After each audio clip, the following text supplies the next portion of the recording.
Good morning and welcome to Dawn Mountain. My name is Charlie. I'm one of the students who's been around for a while, about 10 years, and usually it's one of the senior students that leads the meditation on Sunday morning. We encourage you to come on the first Sunday of the month sometime, and in Harvey our founding teachers will be here, and that's a very special time. When they're here, there'll be a teaching at 10:30 before the meditation, and that's something you don't want to miss. Are there any first-time visitors here today? Oh, good. A special welcome to you, and we have there's a book Gary has here that we write down the names of any person that is ill or has recently passed away, that at the end of the practice we will dedicate the merit of our practice to the people, all sentient beings, as well as specifically the people listed in the book. So this will be passing around. Feel free to write anyone's name down in there. You see some of the names have in Bardo written beside them. Bardo is the transitionary period between death and rebirth, and so someone who's recently passed away, that's what those are.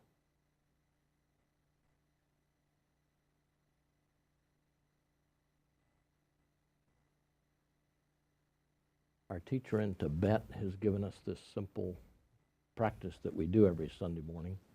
We alternate between a silent meditation and some simple chanting of sacred syllables. So that's sort of what it is here on Sunday mornings. We encourage you to practice this at home. If you don't have a meditation practice, just start with a simple 5 or 10 minutes every day, and then work up to whatever you're comfortable with, whatever you have time for in your busy schedule.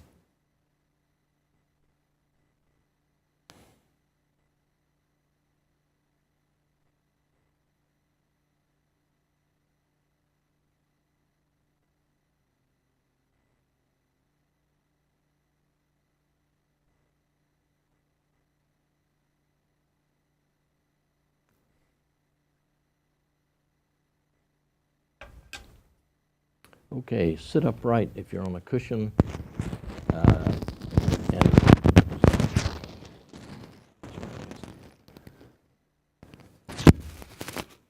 make sure your microphone's in the right position. Important stuff.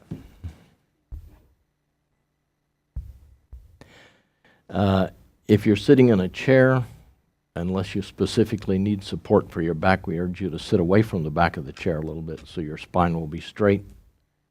Notice the points where your body is supported, your feet on the floor or your seat on the cushion. Pull your shoulders back and let them relax. Tuck your chin slightly to allow the top of your spine to straighten in your neck.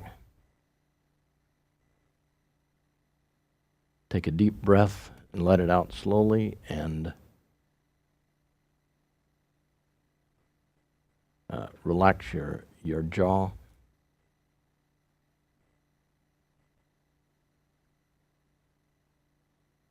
We're going to start with a silent meditation. In our tradition, we leave our eyes open, focused down about 45 degrees in front of us. If you're used to meditating with your eyes closed, that's fine as well. With your eyes opened, it's in a soft focus. You're not staring at something in front of you. Just let your eyes gently be open.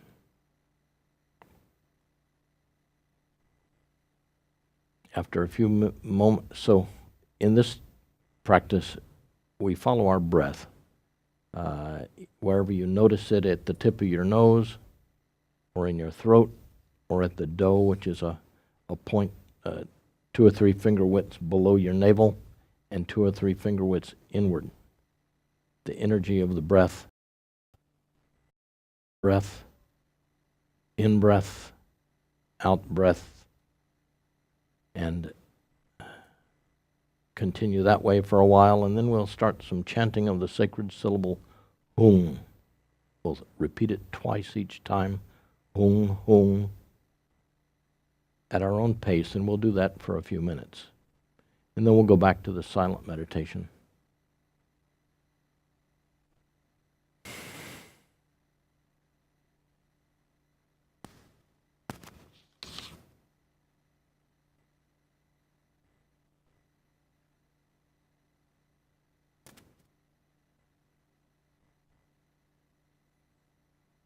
You'll notice as we start following our breath that sometimes thoughts will arise, and that's perfectly fine. That's just what they do.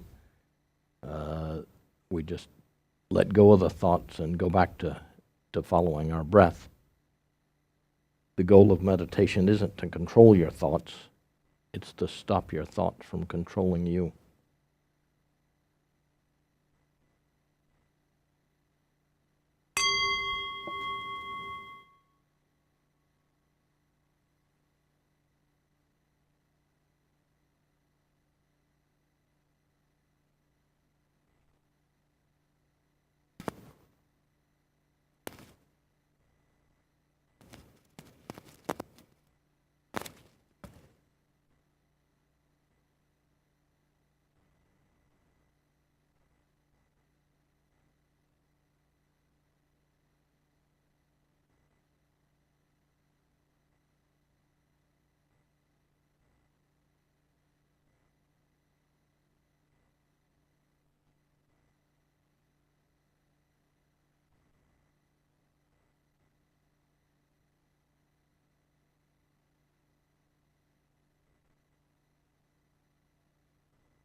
Hong, hong, hong,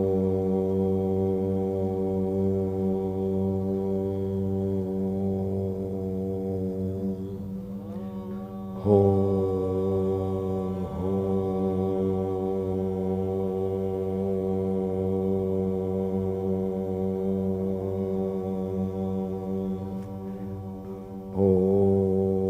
hong.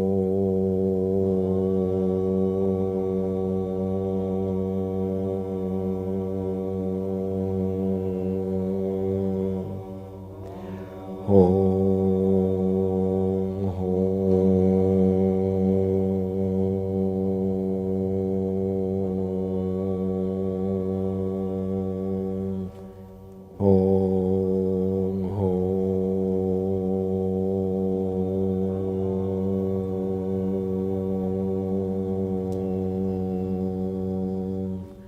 hong, hong,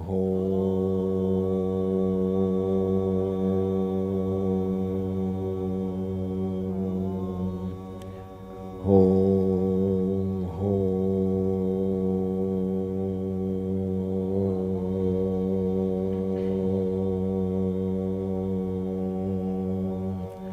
hong, hong.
Now we'll take about a 10-minute break. You can stand up and stretch or visit.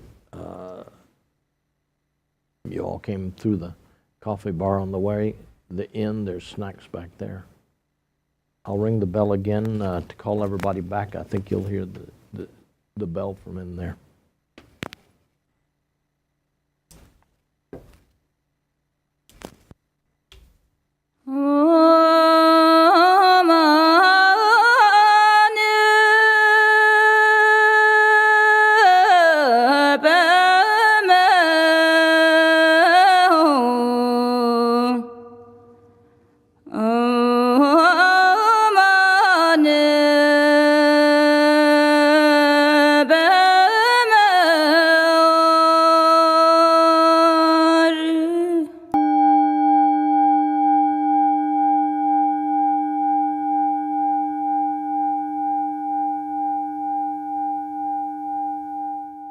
Dawn Mountain offers traditional Buddhist teachings primarily in the Tibetan tradition in a way that is accessible to contemporary Americans.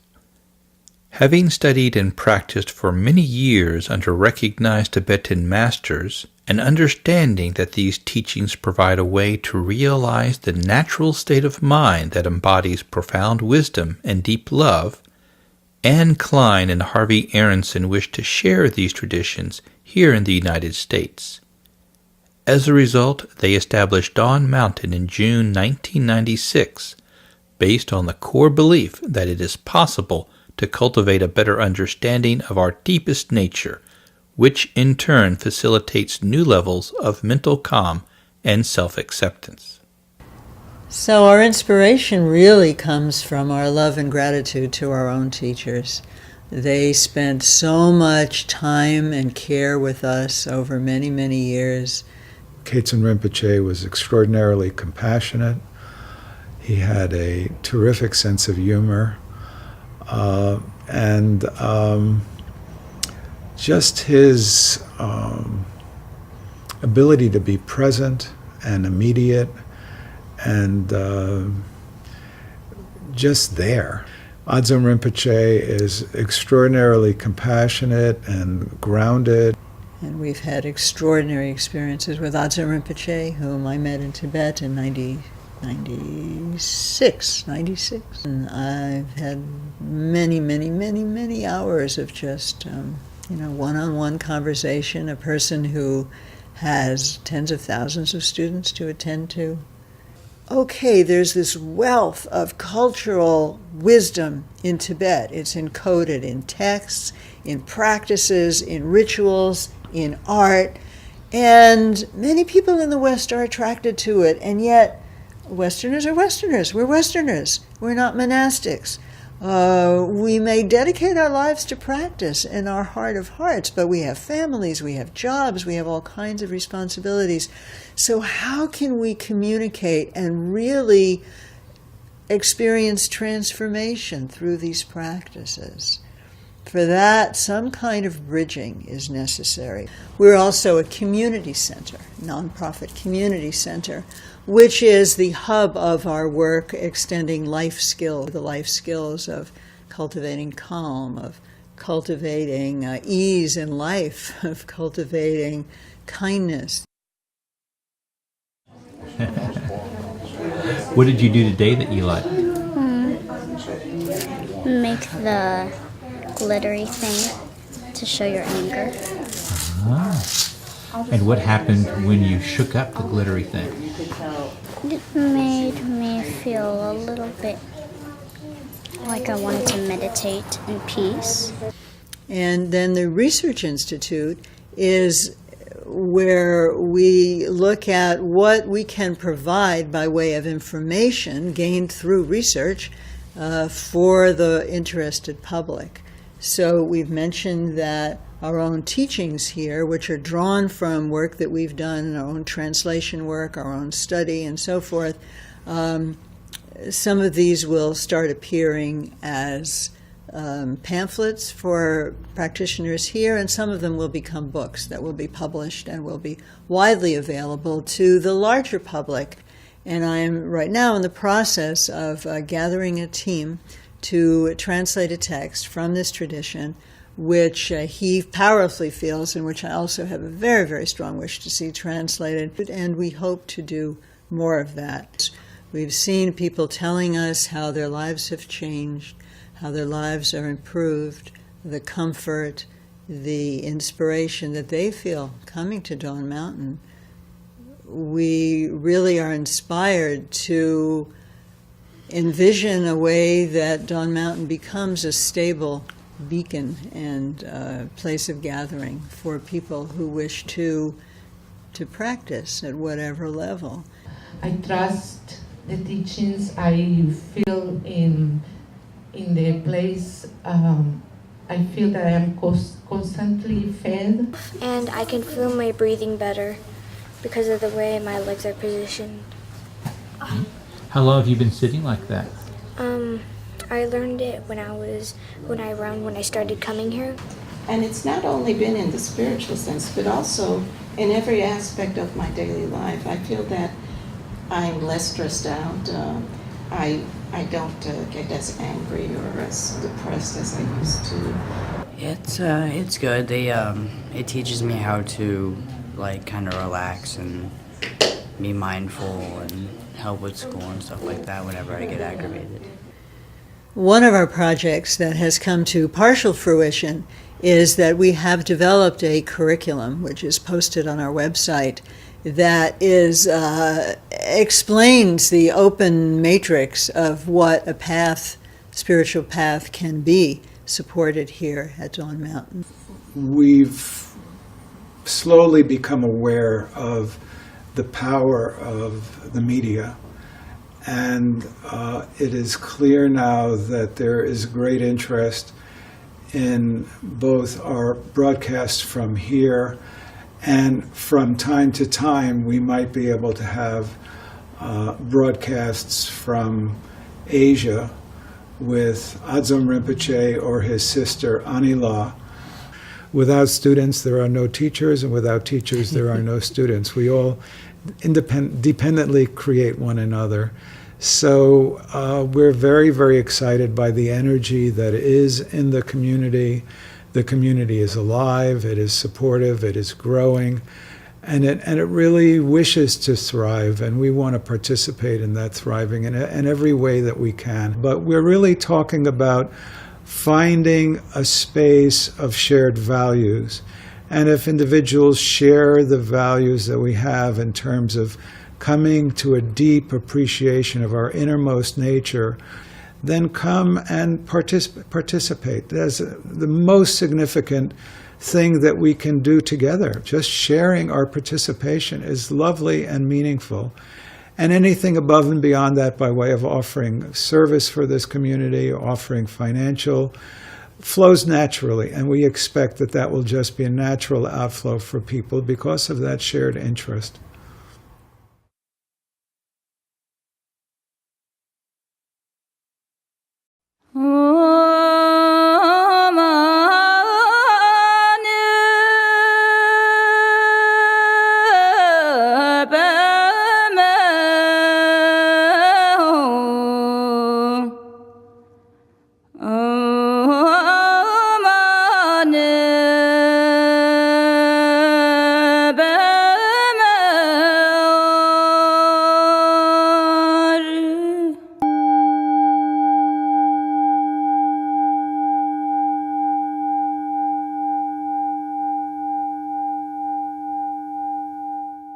Dawn Mountain offers traditional Buddhist teachings primarily in the Tibetan tradition in a way that is accessible to contemporary Americans. Having studied and practiced for many years under recognized Tibetan masters, and understanding that these teachings provide a way to realize the natural state of mind that embodies profound wisdom and deep love, Anne Klein and Harvey Aronson wished to share these traditions here in the United States. As a result, they established Dawn Mountain in June 1996, based on the core belief that it is possible to cultivate a better understanding of our deepest nature, which in turn facilitates new levels of mental calm and self-acceptance. So our inspiration really comes from our love and gratitude to our own teachers. They spent so much time and care with us over many, many years. Kaizen Rinpoche was extraordinarily compassionate. He had a terrific sense of humor, and just his ability to be present and immediate and just there. Adzom Rinpoche is extraordinarily compassionate and grounded. And we've had extraordinary experiences with Adzom Rinpoche, whom I met in Tibet in 96. And I've had many, many, many, many hours of just, one-on-one conversation, a person who has tens of thousands of students to attend to. Okay, there's this wealth of cultural wisdom in Tibet. It's encoded in texts, in practices, in rituals, in art, and many people in the West are attracted to it, and yet Westerners are Westerners. We're Westerners. We're not monastics. We may dedicate our lives to practice in our heart of hearts, but we have families, we have jobs, we have all kinds of responsibilities. So how can we communicate and really experience transformation through these practices? For that, some kind of bridging is necessary. We're also a community center, nonprofit community center, which is the hub of our work extending life skills, the life skills of cultivating calm, of cultivating ease in life, of cultivating kindness. What did you do today that you liked? Make the glittery thing to show your anger. And what happened when you shook up the glittery thing? It made me feel a little bit like I wanted to meditate in peace. And then the Research Institute is where we look at what we can provide by way of information gained through research for the interested public. So we've mentioned that our own teachings here, which are drawn from work that we've done, our own translation work, our own study, and so forth, some of these will start appearing as pamphlets for practitioners here, and some of them will become books that will be published and will be widely available to the larger public. And I'm right now in the process of gathering a team to translate a text from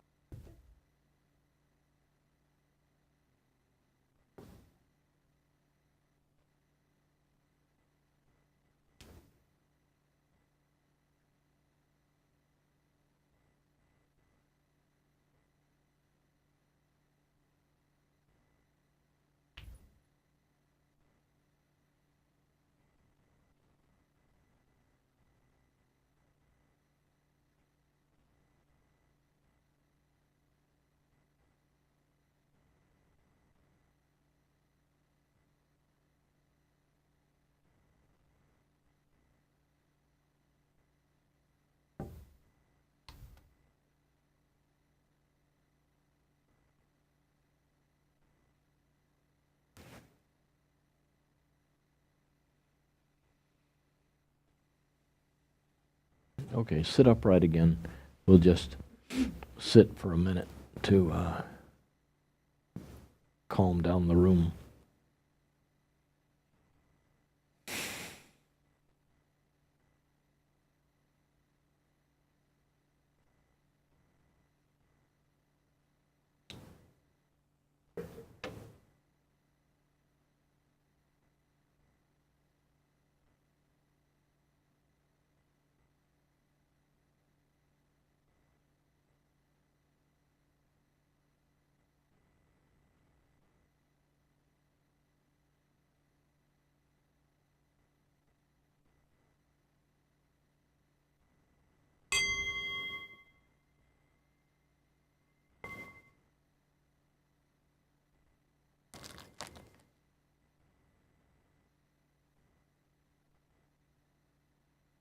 Today we dedicate the merit of this practice to all sentient beings, and especially Kelsey Nalepa in Bardo, Erica Debel, Humberto Ortiz in Bardo, Lino in Bardo, Michael O'Donnell in Bardo, Claire, Jessica, Dr. Quang, Rahim, Janet, Jennifer, Carolyn, Selwa, Basuda, Paulo, James, Bobby, all suffering children, Charles and Marilyn Bovell, Eileen Strong, Gary Strong, Adrian Puckett, Mike, Monica Camachos, Pepita Escude, Vanessa Mura, Mauricio Silva, Giselle Pratt, Leonardo Pratt, Adam, Petra, Animals, Pamela Katari, Loving Grandma, Kay and Bardo, Drew, Miriam, Sam, Bonnie, Bob, Yaz, Dominica, Susie, Juicy, Jim, Gary, Karen, and Penny.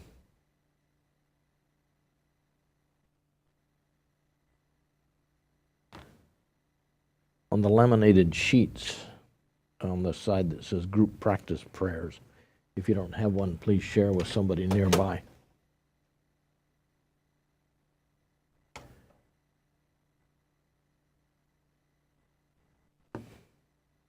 The dedication and the blessing at the bottom on the left.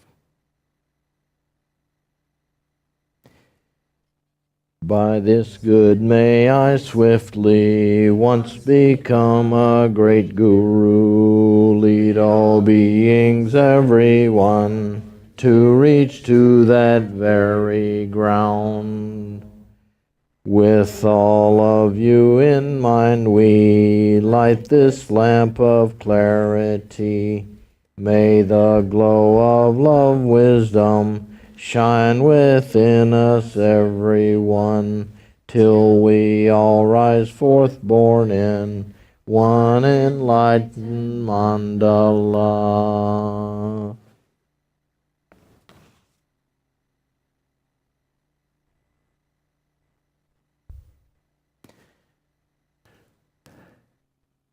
One more practice that we do is the chanting of the sacred syllable Ah.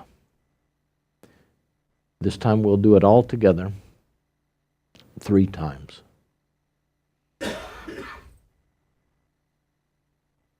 first time, imagine a small bright orb of white light at the crown of your head, dropping down into your heart center. And as we voice the syllable Ah, imagine bright white healing light spreading throughout your body.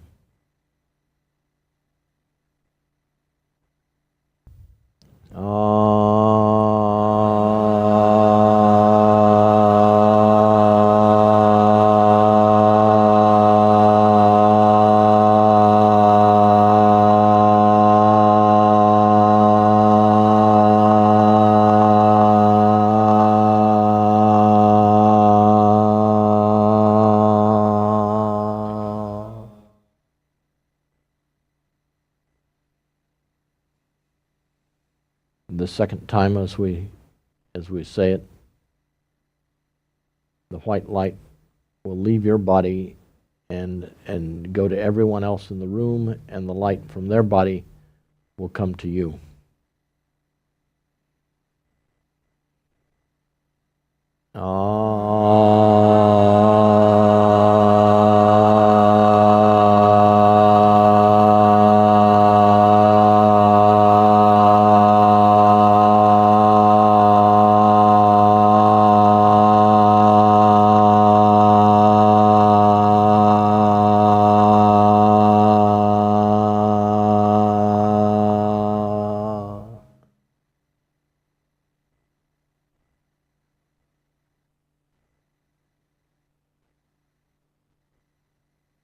This time as we sound the syllable Ah, visualize that the white light leaves us and goes out all over the state and the country, around the world, and out to the far reaches of the universe.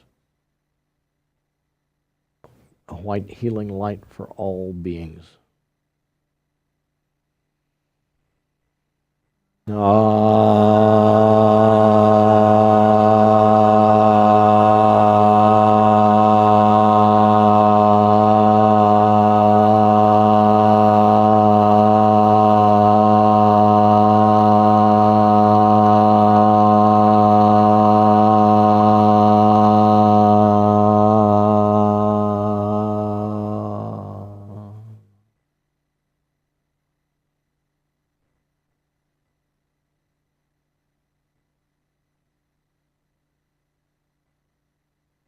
Thanks to everyone for coming today. We have a few announcements. Thank you, Charlie, and welcome everybody. My name is Mary Scott. If I haven't met you, especially if you're here for the first time, big welcome.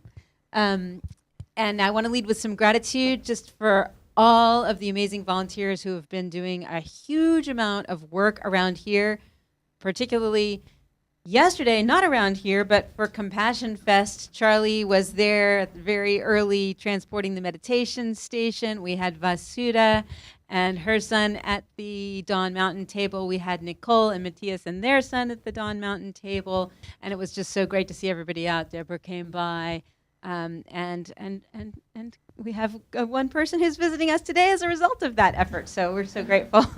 Glad you're here.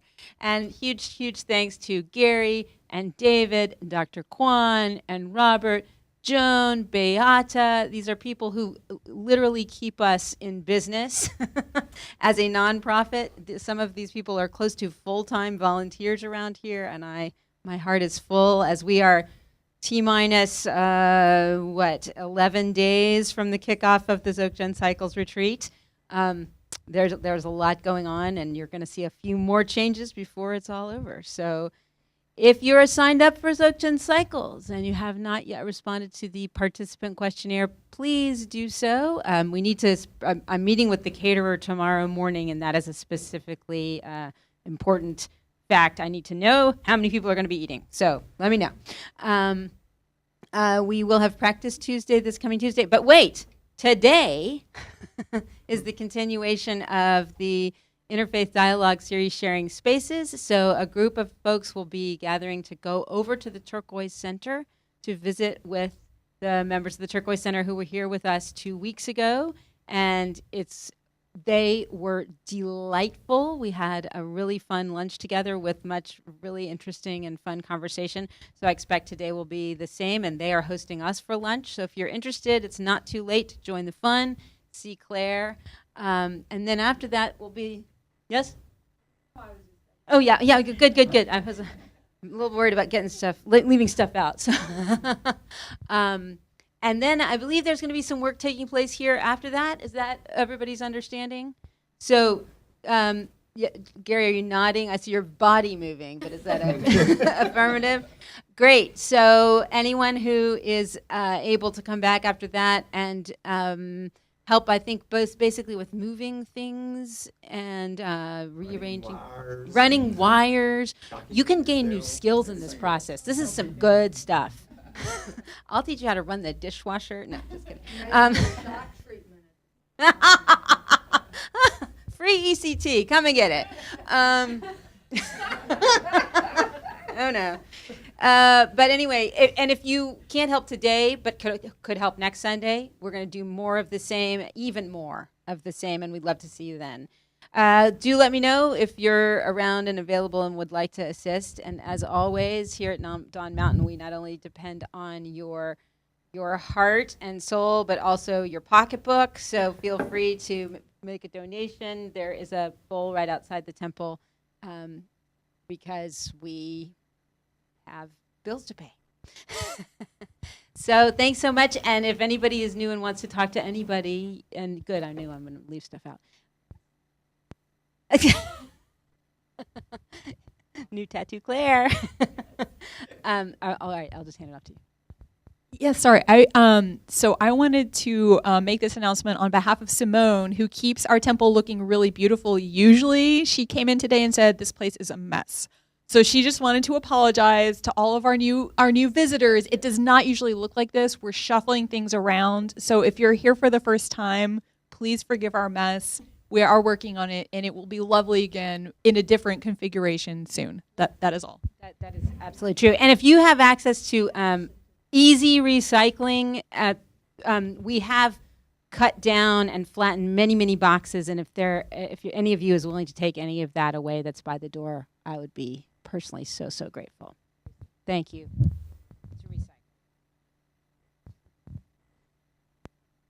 Thank you, Charlie. Thank you.